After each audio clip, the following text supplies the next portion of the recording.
Now, history tells us that the first settlers were the Parent brothers. And you guys probably know this more than I do, but I'm going to reiterate it. 1850, they came via Chicago, believe it or not. What were they doing in Chicago before they got up here? They were looking for work, just like anybody else.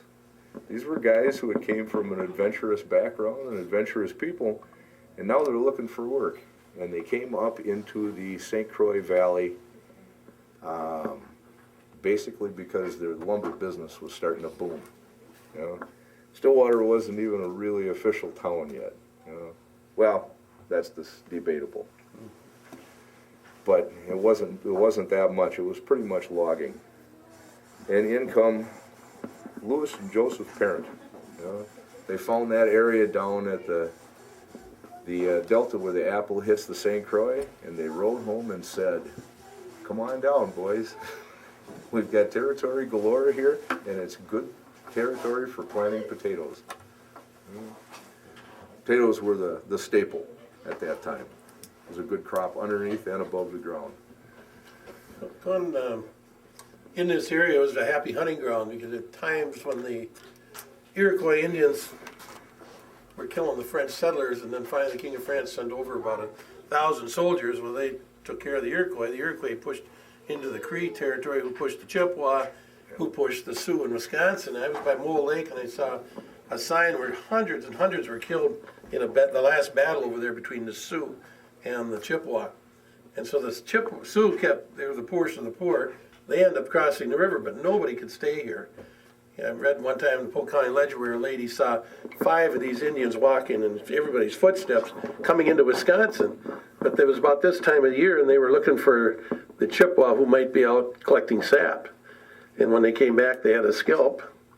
And then, so the Sioux came here, but they didn't stay because the Chippewa would get them. Chippewa crossed the river, but they couldn't stay because the Sioux would get them. So there were some big battles fought. Oh, quite a few in the area. Matter of fact, if you go right across the river, the old territorial prison in Stillwater was built on what they call Battle Hollow. And the St. Croix, that was considered one of the last big battles between the Chippewa and the Sioux. And from what I understand, the Chippewa took the worst of that one. Where are we at here? Not a lot in here. But this some of the early people came and the animals looked at them because nobody could hunt here and didn't stay. And you got a lot of ponds, a lot of lakes, rivers. It's really a good hunting area. You mentioned Yulee Landry. Oh, when I was a little kid, we had moved into town off of our farm, and we moved right next door to a lady who I only knew as Grandma Laundry. Her house was where the telephone company is now. Mm-hmm. And I believe that would be Felix Laundry's mother? Okay. She used to tell the story of how when she was a little girl, her father liked donuts, so her mom would make donuts by the dozens, especially in the wintertime, and stockpile them on the porch, on an outside porch. Well, they woke up one night to this big ruckus out there, and a band of Indians had snuck up on there, were taking these donuts and didn't understand that you couldn't eat them as they were frozen. And they were mad, and they were throwing them all over creation. But I mean, I feel privileged that I had an ability to talk to somebody like that. And I think that's what Harold was talking about earlier, that in the at the point of the centennial, there was tons and tons of people who had firsthand knowledge. You know, you had the children of the original settlers that were still around, quite a few of them. Now you don't even, and that's a real pity. Okay, next we have our second big change. Skip a couple. People came to Somerset to find work, and then we get to the times where things became desperate. They found other means to make a living. Well, my own theory was that these were adventurous people, and they probably didn't come from a whole long line of really good, prosperous farmers. And this land around here isn't exactly the absolute best for farming.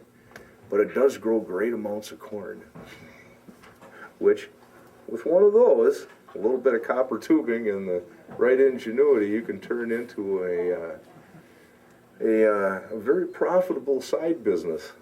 Am I understating that properly? No, you're not. And Richard, at his time, I kind of remember that well, early 70s, there were some other friends of his, like the Lions boys, and you were going to make a still at one time? Well, at one time, we were probably about 15, and we thought the coolest thing on earth would be to build our own still. We could do this. And, well, actually, it was Father John's recipe now, you know. If you look in the old Centennial book, underneath there's an actual recipe in there when they talk about moonshine. So I, being the ingenious type, took this recipe that starts off with, all right, get about 120 pounds of cracked corn, so many pounds of yeast, so many gallons of water, and I reduced it down on paper, and I said, okay, we can do this. So the one thing we needed was copper tubing. We didn't know where we were going to get copper tubing. So, actually, oh, we could say that, can't we? Sure. Dave Parnell and myself were the two that were the head instigators. We were always coming up with something. So he told me, he says, you know, I think I know where we can get some copper tubing. So I went over to his house and nobody was home. And he went down in the basement. And as he came back up, he says, would this work? He says, look in here. And here he had the slickest little working still you ever wanted to see. It was about maybe 6 inches around. It towered up about 1.5 feet. Off the side, the copper went up and down into a cup coiled around, and the cup had an inlet and an outlet for cooling. You could run water through the actual cup, and the coil went right inside. And he says, we could take this copper tubing out of here, couldn't we? We could take it off of this one. I looked, and I started smiling. I said, you know what you have there, don't you? Well, I think there were quite a few people around this area that still carried on the fine old tradition of cooking off a couple of pints or two, you know, every now and then. If you've ever had a chance to taste real moonshine, it's no big treat. It is some of the rawest, meanest stuff you could ever possibly put in your mouth. It's terrible. But does the trick. I believe you were telling me the other night that some of the people around Somerset had some really good tricks as to how to age it quickly. Yeah. Lowell told us that. Yeah. Lowell would know. And I'm no expert when it comes to moonshine, but I've seen it made, you know, a little bit of it. It's a tradition around. You had a bunch of very adventurous people. We'll leave it at that. At a point where, as when I was in high school, I did a paper. Matter of fact, there was a group of us decided to do a paper on the history of the moonshining in Somerset. Well, at that time, this was 1972. They were just dropping the age of majority in Wisconsin to 18. And that doesn't just mean drinking, that means you were a legal adult for the first time, probably in the history of the state, where you were instant adult, just like that. They needed something. One of our teachers decided that we needed a crash course in survival. So while he was teaching us things like how to take out a loan without getting ripped off and how to fill out a simple check. Nobody had ever had a checkbook of their own. You know, how to balance a checkbook, how to take out a car loan, you know, what your legal responsibilities were. While we were doing that, he needed something to grade us on, so I believe it was Dan Leon, actually, was our teacher's name. He decided he needed something to grade us on, so he split us up into small groups of 5 or 6 or 7, and we had to do something as far as a paper on the history of Somerset. We decided to do moonshining. I don't know how many of you remember Allie Parnell at all. Yeah. Okay. My uncle. Really? He was a great guy. Yes, We interviewed him. It was supposed to be for about 45 minutes, and it turned into about 3.5 hours. he is. He started out telling us that he couldn't really tell us much, and then he proceeded to pretty much tell us everything. But he said during the Depression years, which would have been toward the end, when things were booming pretty good, cattle were getting 2 cents a pound. Okay?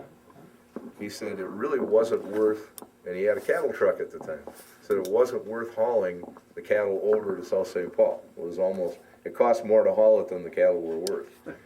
But if you hauled them over at a reasonable amount, and then picked up a load of sugar over there, turned around and brought it back, it made it a lot more profitable. You know? And he said he would not go to the still site, because if he got caught there, and by the feds, he were going to prison. So he says not, but he would drop the truck at a predestined spot, and then pick it up at another predestined spot. And he said, he would go through roughly, he'd make that run like that at least once a month, if not twice. An entire truckload of sugar. I'll bet more than that. Yeah. That's a lot of sugar. Yeah, it is. It's why. I think also, I remember that tape you made, and he said he was bringing it in by the cartload. Same way, and he never knew who took it, didn't care, but the money was there. Yep. And then last week, Lowell said they brought it in by the truckload. Almost every day, it sounded like. Well, imagine hauling that amount of sugar into a town of, what would they have been at the time, a couple hundred?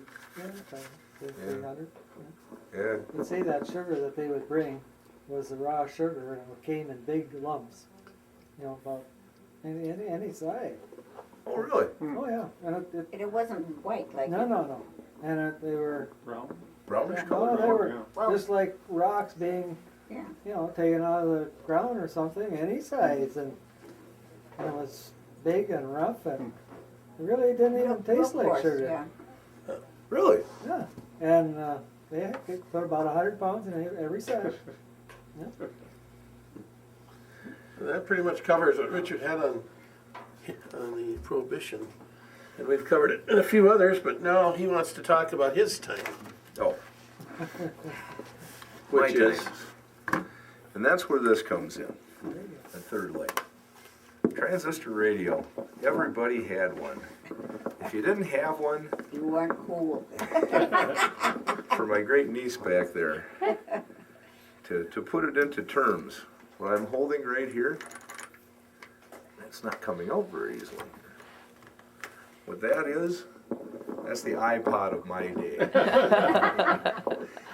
If you had one of these, you were really cool. And the reason I said this changed the face of Somerset was that this was a symbol of my time. Inside here is a transistor, henceforth Transistor Radio. That little component would be the first building block to everything that we use. If you plug it in, if you turn it on, if you tune it in, if you turn it up or down, it all started with this and that one little component inside. Now, you're wondering how that changes everything. It changed everything from my birth almost on, because I was born into a house with a crank telephone on the wall. Mm-hmm. I feel privileged that I actually saw that. Actually, I remember one morning when my brother Butch gave a call from a town named Hurley telling my mother he was just fine. Oh, That's my biggest reason for remembering that crank telephone was on the wall. She had some very loud words and told him to get home now. But anyway, I couldn't miss that one. He's in the background. That's my. back when Richard was growing up, Somerset had a lot of different look to it. Yes, it did. I remember Somerset. Main Street was a long green tunnel of elm trees. You had Plurd's Hardware across the street over here. The Rendezvous, which, incidentally, I didn't know this until just I was reading something, kind of getting ready for this, that the Rendezvous was actually built by General Harriman. Did anybody know that? I didn't know that. I've lived here all my life. It was a hotel. yeah. Yeah, I didn't know that. There's some pictures up at the town hall right now that I hope they bring down. They found them behind a piano or something, and Andy Germain had brought them. Oh. They're priceless, and all of the information is with these pictures, names of the Really? people that are on them. Yeah, Up at our new town hall, huh? yeah, Quote, new town hall. yeah. Oh, wow. So I think they will bring them down. Great. Wow. Oh, see those. Yeah, they're really interesting. But go ahead, Joe. Well, I was just gonna continue on. Ford's Hardware is now gone, it's a parking lot. Ben's was in one corner of it, and then that moved over here. And the old leather shop right there, the Remember Andy's? There was a house. right Andy, here that's between, gone, and Andy's came in, Yeah. that's gone. Yeah, So things have really changed around town. A lot of the houses haven't changed too much, but we've had a few things around town, the telephone company and some other buildings. But going on, you mentioned nightclubs. You know, after the prohibition was ended, there was a lot of great nightclubs. There's good reason to come to Somerset. Who's more natural than a moonshiner to apply for a liquor license? It's the natural next step. And I believe a lot of these people did exactly that. And the next phase would be the nightclubs and the bars. Somerset, Wisconsin, you know, and a lot of younger people don't know this. This is a slightly older crowd. I feel kind of, well, vintage, we'll call it that. But when I was a kid, you know, and it wasn't all that many years back, there was no drinking in Minnesota on Sunday. Well, Sundays, they didn't have any drinking there at all. The bars were all closed until, Yep. how many years ago, they just opened it up. And I believe there's still no off sale on Sunday. Oh, is that right? Right. Yeah, I believe so. that's No true. off sale on Sunday. Yeah. So there's still a reason to cross the border now and then. But in those days, Sunday was a big day. Oh, They would yeah. come over. Ben's always had cheese and crackers in the piano bar. And then, now I'm going off of what I remember, and I'm a little bit later on down the pike. You know, you guys probably remember other things. They lots of You other worked in things. there, so you had some insight. No, actually, my two brothers that are in the back here worked at Ben's.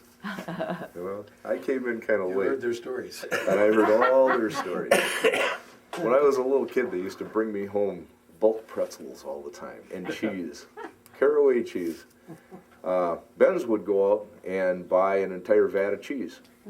That's the type of, you know, scale that they were, you know. Tons and tons of nightclubs, and I believe quite a few of them, help me out you guys, in the back there, were originally built by Gus Bile, were they not? I think Yeah. so.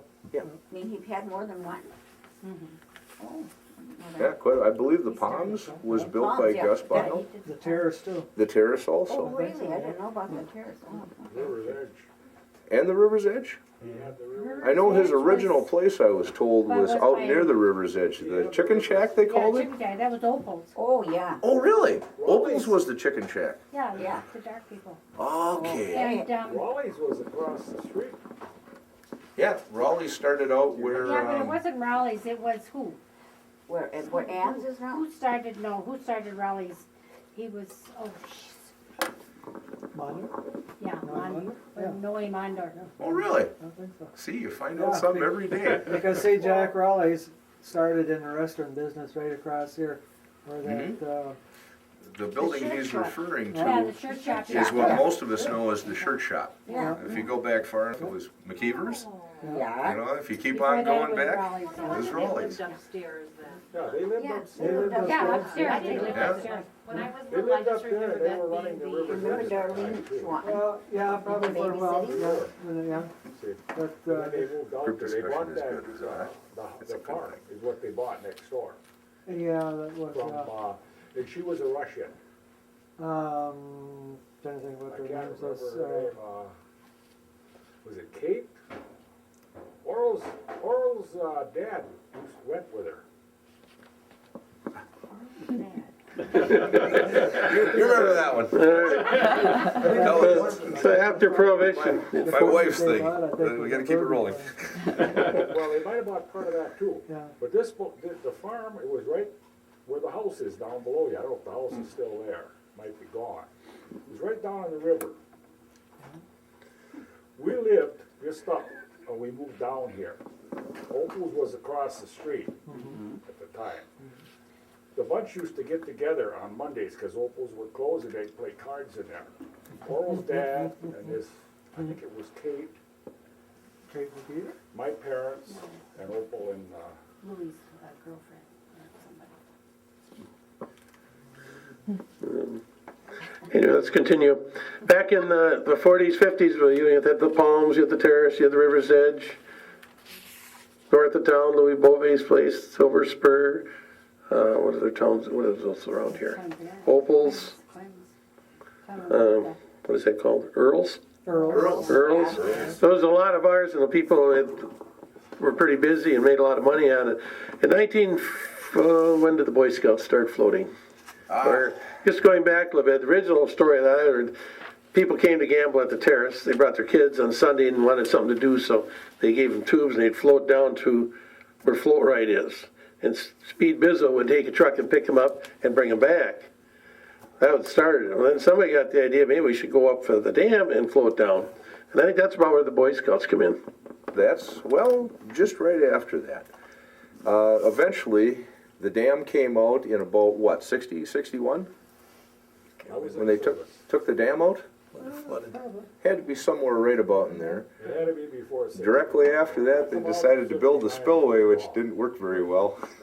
Well, first, go with the Boy Scouts, though. You were telling about all the tubes they had, what they did with them at the Well, end of and the day. the floating business took over from the restaurant business. The next rabbit to be pulled out of the hat. It's just my own way of putting it. But it was a rabbit, you know. Again, these were adventurous people, you know. They had a See, lot when of... they started floating, they only started from the Terrace and they'd only go down to Masons. Yeah. Okay. And a Yep. lot of them would just walk back. Sure. Yeah. And when when the Boy Scouts started, though, they had that little tin shed, and every night they would deflate all their tubes, 50 cents, and then people would go down to the dam and float down. Yeah. And I remember that, because it was all big trees down there. It was dirty and dusty. There were so many people down there. All the local boys with their motorcycle giving the girls rides back up. Were you old enough for that? I bet you Butch was. Well, I was old enough to watch. But then as time went on, the Boy Scouts made good money at 50 cents, and what happened next? Well, the village decided that this was just too much money for the Boy Scouts to make. So they decided they could make that money. But what they didn't realize was you had essentially free labor. These kids were getting a little bit of money split up. That money was being split up and put into their accounts as much as they needed to go to summer camp and that type of thing. And the surplus was going just about everywhere. It was going to the council. It was going to other neighboring troops to buy canoes and replace their old tents, you know. Pretty soon just about everybody around was benefiting, except for the village whose land they were kind of doing this all on. The village decided, I've gone round and round with my father-in-law on that one because I believe he was on the board at that time. And they decided that they were going to give the scouts a one-time payment and make them happy, and then they were going to do it. Well, you know, and I believe you actually ran that for a couple of years later on. Yeah, well, that's down the way. But I don't believe they were nearly as efficient, and the reason was these Boy Scouts would go down and work for fun. And they'd go down and they'd get their lunches paid, and they'd get this money put in, but not an actual wage. And every night, every morning, they'd blow up all these tubes. You know, I'm guessing maybe 300-400. You know, which doesn't seem that much by today's standard when you have a tube shed with probably 4,000 or 5,000 in there. But that was a lot of money if you rented all those tubes out on a hot Sunday. And every evening, all those tubes would come back in, and they'd get their little core tool out, and they'd take all the valve cores out, deflate all the tubes, and put them into a little bitty shed, a little tin storage shed. That was probably, what, 10 by 12? Yeah. You know, and maybe 8 foot high. Well, you know, needless to say, you don't have a whole lot of overhead, so to speak. So the whole center of the tubing was right down the river. Then Float Right bought out Anna Blow's and put in the overhead. Yep. Did you work down there? I worked later on, probably about the same time you were down in the village. Okay, so they built the overhead chairlift, which brought a lot more people, because you get on that float right, bring the chairlift up, walk up to the dam, and go back. And it really was a lot of fun for a lot of people to do that, and business was good. Then the dam went out. Now, we couldn't figure out what year did the dam above here go out? The spillway that The flood. Was it 68? Rich thought it was 62. I think 58? it was a little later than that, though. Well, what happened, I was in school already. That's the dam. I come out of service in '59. It was gone. okay, so what happened, they decided to tear out the dam below here, and they had such a time because it was so well built, they could hardly get the cribs out of there with all those rocks. They just opened the one side and built an overflow dam, but they anchored it against the old pier of the old bridge. And Richard was saying how several people had said it will never last. And then that flood came along and tore out that one corner and gradually created the rapids. Well, now Gerald Plort, I remember he had been fighting for years against that because the people tubing always used his land. So he went into the business with Somerset Camp. River Zed said, this is great. They went into the business in big scale. And then they bought the Dairy Queen for their people. Then Floaters Haven went into the business, the Plorts. And then O'Brien's went into the business. So it was really a high day there until, for a long time, and then the Vosses did Apple River. Apple River Camp. So there was quite a big area, or a lot of people on the river. For the record, though, you got to remember, it didn't all happen at one time. The floating business kind of evolved, as we were just talking, and there were no nice, neat buses back then. No, they walked up and down that highway in front of our farm. It was a mess, yes. You could park anywhere you wanted to. People were coming out, you always knew the people that were heading for Somerset if you were in Stillwater in the summer, because those were the people with about 8 inner tubes strapped to the top of their car, You wanna fly out? Yeah, half of them would be, they'd get to Somerset with 4, Yeah. So, oh, it was a mess. Going back to the Boy Scouts down here, when the community club took it over. And Dick Newman, and I decided, and I got a chance to manage it, so he gave me an empty cash box to start the business. All we had was a tube stand with a dirt floor, no bathrooms, no nothing. And the first year we made money. Second year we did better. Third year we did even better. Fourth year the village decided they should have it. So the village took it over for 2 years, and then they decided, this isn't right. We're charging everybody a fee for a license, so we shouldn't be in the business. But that's the year they banned the can. And by banning the can, there was no business. Who wanted to ride the river with pop? It was So a dismal time. one weekend they estimated there was 30,000 people in that river, and I remember going upriver, and you had to wait to jump in the river. There were so many people coming down. It's an extremely hot day. But then we had a lot of other activities going on with drugs, and things got out of hand. So it's never been back to that level since, was that in the 80s, someone about that time? You could literally walk across that river on human bodies. They were packed in that tight and never get wet. Describing things I never, most people wouldn't even believe it if you just went down and looked at the river. And then they came up with the busing idea, and that eliminated 95% of the people off the roads. Made a pretty efficient operation. Well, now it's going the other way. We've had some extremely cold summers. Business has been down, so we have the River's Edge, Apple River Campground, Float Right, O'Brien's. Florence had one too. I mean, now there's only 4 left. But Roy Port? Yep. Yeah. That was Floater's Haven. Floaters Haven. Yeah, and that one's on too. But now you're down to 4, and those are almost, from what I understand, kind of a combine now. I don't know if all of them would even be up and running if they weren't kind of a mutual help, between each other. Yeah, just knowing Somerset and managing in the spring, everybody's at each other's throats because nobody's making money. But then after everybody started making money, then there was peace again. Yeah. They didn't get along, no way. I could tell some stories there. In 4 different families. Money's the root of all evil. They had one family to the north, one across the river, one down Oh, here, I know. and a different one. So anyway, they never did get along too well, but things got done. The cans, we were talking about how many aluminum cans would be in that river. And we had to clean the river one time. Oh, yeah. I don't know how many truckloads upon truckloads. We're talking semi-load type loads. Well, there's somewhere, I figure, in the next 20,000 years, some archaeologist will be noted for coming up with the great aluminum find along the Apple River dig. They, what year was it? The dam, they fixed the dam down there and had a big crack in it. The dam at the falls had a big crack in it and they fixed it, but there's a little hole down at the bottom of the dam where they can open up to let the mud clear out. And they lowered it really low, and we were going upriver with a boat, and he might have been in my boat. But you could see in these banks that as the river dug down, it's solid aluminum. I mean, you're talking 8-12 feet of a windrow of aluminum As cans. far as the eye could see. It's all down there when the water slowed up with all those cans. So like Richard said, someday that might be mined for aluminum. Price goes up. Yeah. Have to wait for the price to go up high enough, that's all. Okay, well, that takes us pretty much to the end of what we were going to discuss. I think we're about at the end.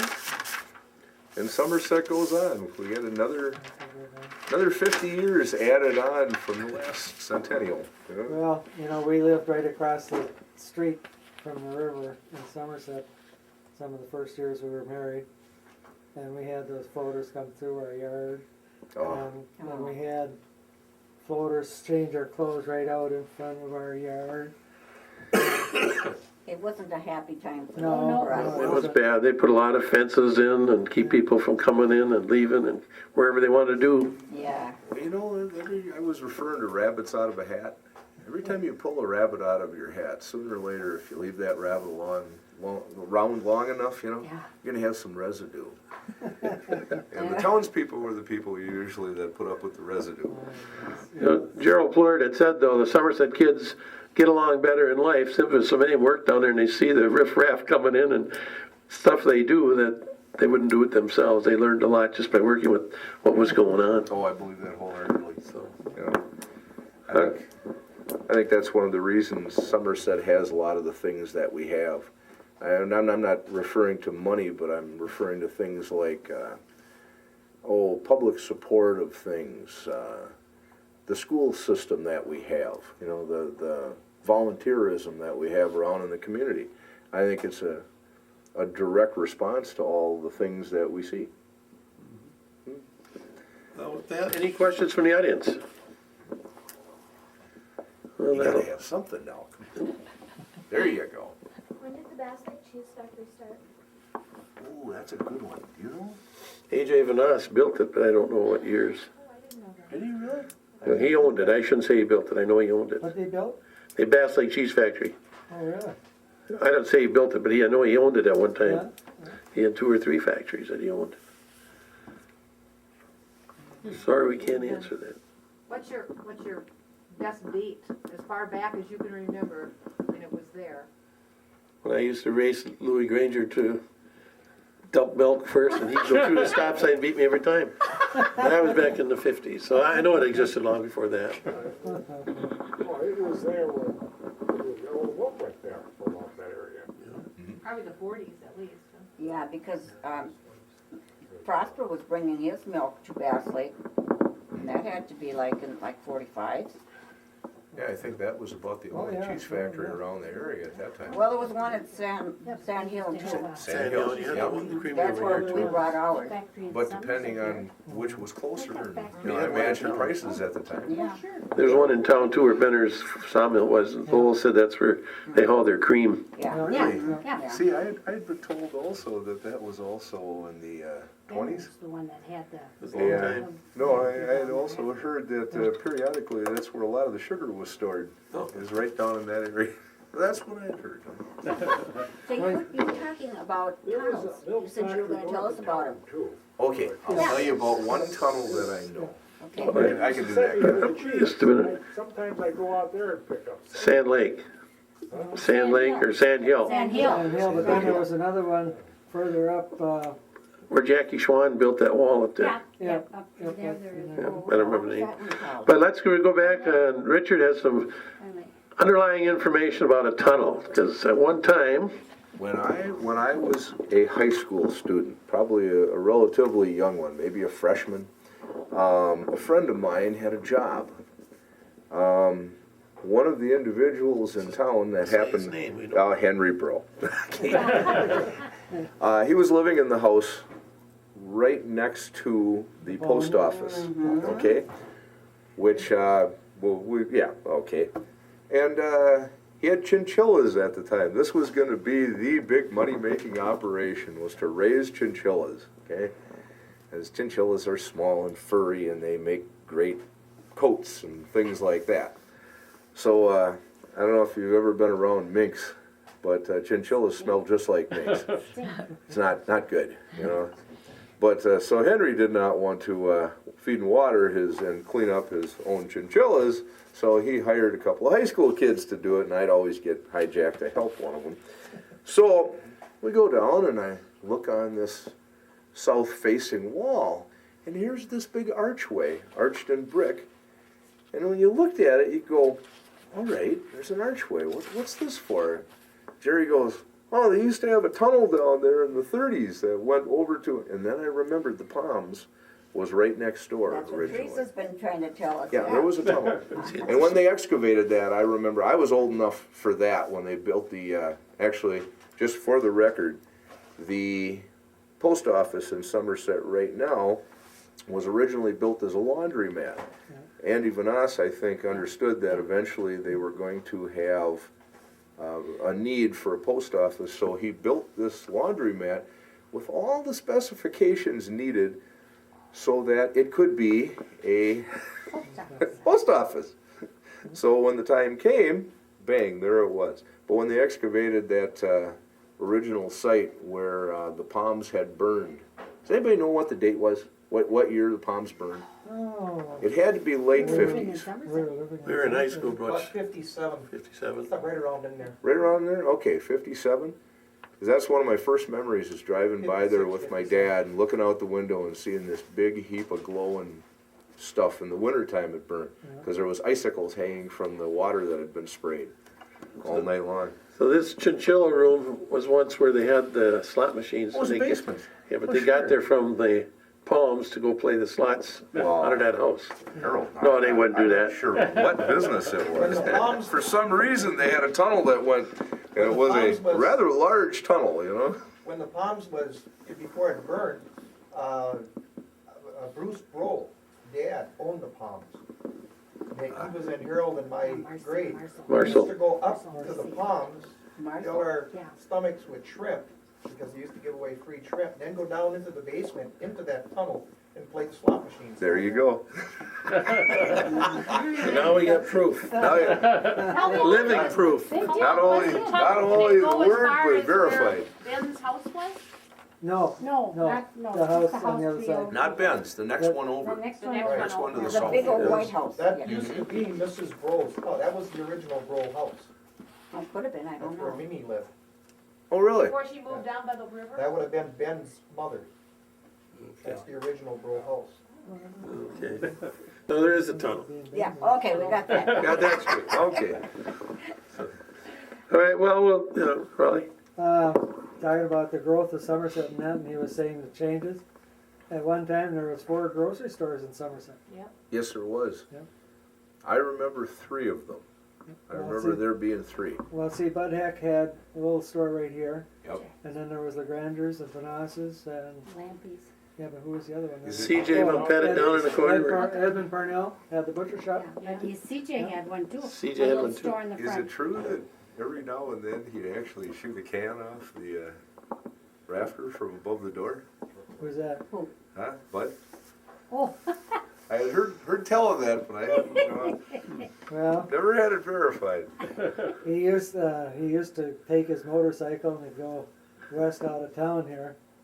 And after he had come over the bridge, I've seen several times where he'd stand up on his seat and ride into town, just standing on the seat. Oh my gosh. That was Bud Heck. Yeah. yeah. All right, well, then we'll end it there. Thank you for coming today.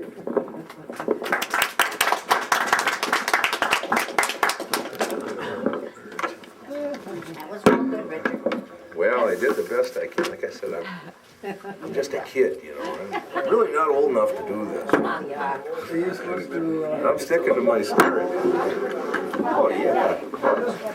Richard, when he was little, he was in the bedroom and nobody was in there, and he comes out and he tells his dad, "You don't want to see what's in there." He was running in there, and somebody was playing with matches, and I understand the curtains are on fire. Oh my gosh. Russ had come home with a lighter. It was a cigarette case with a lighter on top, you know.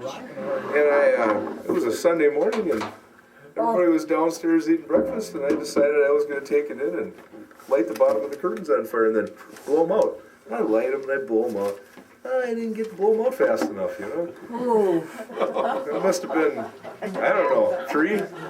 So I stepped outside the door and was closing it just as my dad came up. He says, "What's in there?" I said, "Well, what's in there you don't want to see." You better see, you won't have a house left.